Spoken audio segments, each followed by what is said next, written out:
Hello बच्चों, आज मैं तुम्हें बताऊंगी कि प्रकाश स्रोत क्या होते हैं। पारदर्शी, अल्प पारदर्शी और अपारदर्शी वस्तुएं क्या होती हैं और प्रकाश सीधी रेखा में कैसे चलता है, इसको भी हम प्रयोग द्वारा सिद्ध करेंगे। तो चलो बच्चों, सबसे पहले मैं तुम्हें बताती हूँ प्रकाश स्रोत के बारे में। तो तुमने देखा होगा कि जब सूर्य निकलता है तो सब तरफ उजाला हो जाता है और सारी वस्तुएं तुम्हें साफ साफ दिखाई देने लगती हैं। लेकिन जब अंधेरा होता है तब क्या तुम्हें वस्तुएं दिखाई देती? तब तुम्हें कोई वस्तु नहीं दिखाई देती। और वस्तुओं को देखने के लिए तुम या तो बल्ब जलाते हो, ट्यूबलाइट जलाते हो, टॉर्च दिया कुछ भी या मोमबत्ती जलाते हो, तभी तुम्हें वस्तुएं दिखाई देती हैं। इसका मतलब क्या है कि तुम्हें वस्तुओं को देखने के लिए किसकी जरूरत है? प्रकाश की। प्रकाश ऊर्जा के द्वारा ही हम वस्तुओं को देख पाते हैं। जब प्रकाश किसी वस्तु पर आपतित होता है तो क्या होता है, वहां से रिफ्लेक्ट होकर हमारी आंखों तक पहुंचता है और हम वस्तुएं देख पाते हैं। तो हमें वस्तुओं को देखने के लिए प्रकाश की आवश्यकता है। अब वस्तुएं किस तरह की होती हैं? तो देखो बच्चों, दो प्रकार की वस्तुएं होती हैं, एक दीप्त वस्तुएं, एक अदीप्त वस्तुएं। दीप्त वस्तुएं यानी ल्यूमिनस ऑब्जेक्ट, अदीप्त वस्तुएं यानी नॉन ल्यूमिनस ऑब्जेक्ट।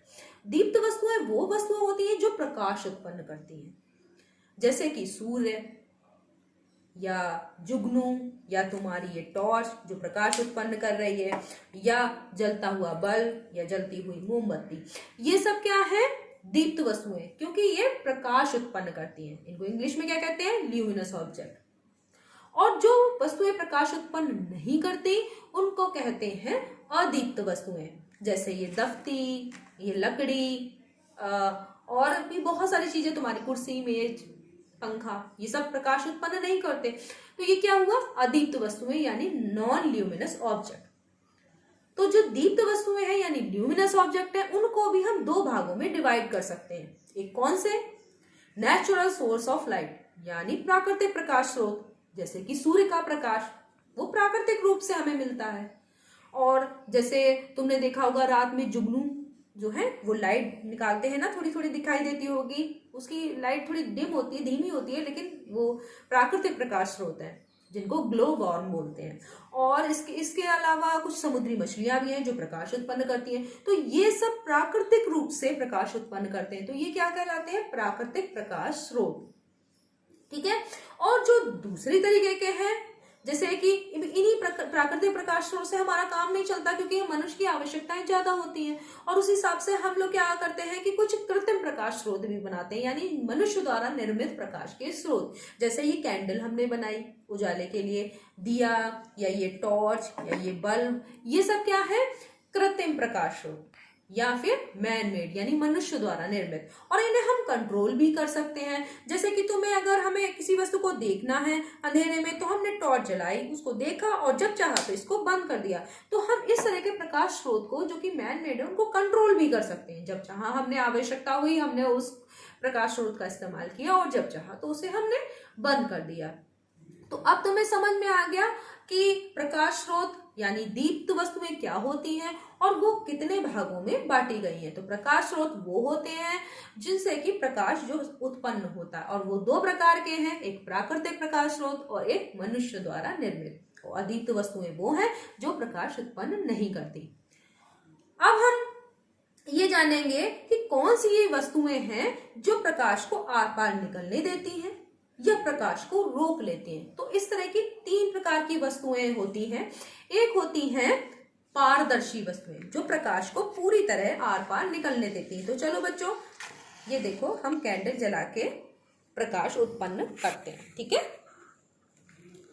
अब देखते हैं कुछ चीजों को, इसके बीच में हम रख के देखेंगे तो पता चलेगा कि किस तरह की ये वस्तु है। देखो, एक ये प्लास्टिक की शीट है। क्या इसके दूसरी तरफ से तुम्हें ये कैंडल, इसकी लौ दिखाई दे रही है? दिखाई दे रही होगी। इसका मतलब क्या है कि ये प्रकाश को पूरी तरह से आर पार जाने दे रही है। तो ऐसी वस्तुओं को कहते हैं ट्रांसपेरेंट। ये देखो, एक मैंने ग्लास लिया कांच का, तो ये देखो, ये प्रकाश को आर पार जाने दे रहा है। तो ये क्या है? वस्तु है पारदर्शी यानी ट्रांसपेरेंट। ये देखो, इससे देखो ये प्लास्टिक का एक बॉक्स है, ये भी ट्रांसपेरेंट है क्योंकि ये भी प्रकाश को आर पार जाने दे रहा है और वस्तुएं हमें दिखाई दे रही हैं। या फिर अब स्वच्छ वायु या एकदम साफ जो जल होता है वो भी ट्रांसपेरेंट होता है क्योंकि वो भी उससे भी प्रकाश आर पार निकल जाता है और हमें वस्तुएं दिखाई देती हैं। लेकिन कुछ ऐसी वस्तुएं जो आंशिक रूप से प्रकाश को जाने देती हैं और वो वस्तुएं उससे प्रकाश अगर से देखें तो वस्तुएं धुंधली दिखाई देती हैं। जैसे ये देखो, ये झीना से एक कपड़ा, ये देखो, इससे क्या हो रहा है कि ट्रांसपेरेंट वस्तुओं की तरह बिल्कुल साफ साफ वस्तुएं नहीं दिखाई दे रही, लेकिन थोड़ा थोड़ा तुम्हें दिखाई दे रहा होगा। ये कैंडल की लौ तुम्हें थोड़ी थोड़ी धुंधली दिखाई दे रही होगी। तो ये इस तरह की वस्तुएं क्या कहलाती हैं? अल्प पारदर्शी या ट्रांसल्यूसेंट वस्तुएं। ठीक है, तो इस तरीके की, जैसे तुम्हारा बटर पेपर हो गया या तुम किसी पेपर पर तेल लगा दो तो वो भी ट्रांसल्यूसेंट बन जाता है, यानी अल्प पारदर्शी, तो उससे थोड़ा थोड़ा धुंधला दिखाई देता है। अब कुछ ऐसी वस्तुएं जो प्रकाश को पूरी तरह रख लेती है, जैसे अगर हाथ तुम बीच में लगा दो तो ये क्या है? आपके तुम्हें ये लौ दिखाई दे रही है? नहीं दिखाई दे रही। जैसे तुमने ये देखो दफ्ती का टुकड़ा, अब क्या हो रहा है? क्या तुम्हें ये कैंडल दिखाई दे रही है? नहीं दिखाई दे रही होगी, इसकी लौ नहीं दिखाई दे रही होगी। या ये देखो एक लकड़ी का टुकड़ा मैंने लगाया, अब भी तुम्हें नहीं दिखाई दे रही होगी क्योंकि ये क्या कर रहे हैं, ये वस्तुएं, चाहे मेरा हाथ हो या ये लकड़ी का टुकड़ा हो या ये दफ्ती का टुकड़ा, जो भी है, ये प्रकाश को पूरी तरह से रोक ले रहा है और प्रकाश बिल्कुल भी, प्रकाश की किरणें इसके आर पार नहीं जा पा रहे हैं। तो इस तरीके की वस्तुएं कहलाती हैं अपारदर्शी वस्तुएं। ठीक है, जिनके आर पार प्रकाश नहीं निकल पाता और इनको ओपेक ऑब्जेक्ट बोलते हैं इंग्लिश में। तो अब तुम्हें समझ में आ गया होगा कि जो प्रकाश को पूरी तरह से आर पार जाने देती हैं वो पारदर्शी या ट्रांसपेरेंट कहलाती हैं, और जो प्रकाश को आंशिक रूप से जाने देती हैं वो कहलाती हैं अल्प पारदर्शी यानी ट्रांसल्यूसेंट वस्तुएं, और जो प्रकाश को पूरी तरह से रोक लेती हैं वो क्या कहलाती हैं? ओपेक ऑब्जेक्ट यानी अपारदर्शी वस्तुओं। और ऐसी वस्तुओं से ही वस्तुओं की छाया बनती है। ऐसी अपारदर्शी वस्तुओं से जब प्रकाश टकराता है तो वस्तुओं की छाया बनती है। अब एक ये प्रश्न और रह गया कि चंद्रमा जो है वो दीप्त वस्तुओं में आता है या अदीप्त वस्तुओं में? तो बच्चों, तुमने रात में देखा होगा कि चंद्रमा से प्रकाश उत्पन्न हो रहा है, तो तुम सोचोगे कि ये दीप्त वस्तु है, लेकिन चंद्रमा दीप्त वस्तु नहीं है, क्योंकि जब चंद्रमा का स्वयं का कोई प्रकाश नहीं होता, जब उस पर सूर्य का प्रकाश पड़ता है तो उस चंद्रमा की सतह से रिफ्लेक्ट होकर पृथ्वी तक आता है और हमें ऐसा लगता है कि चंद्रमा चमक रहा है। तो वो क्यों होता है? क्योंकि वो सूर्य के प्रकाश से चमकता है, उसका स्वयं का प्रकाश नहीं होता। तो चंद्रमा क्या है? अदीप्त, वो दीप्त नहीं है।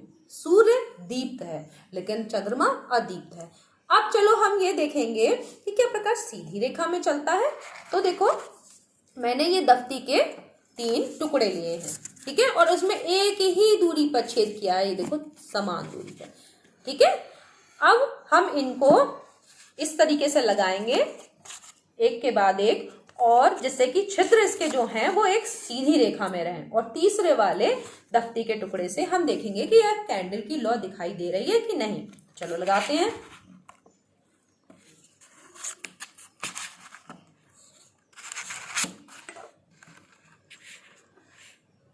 देखो, इस कैंडल की लौ तुम्हें इस तीनों छिद्रों से होते हुए दिखाई दे रही है।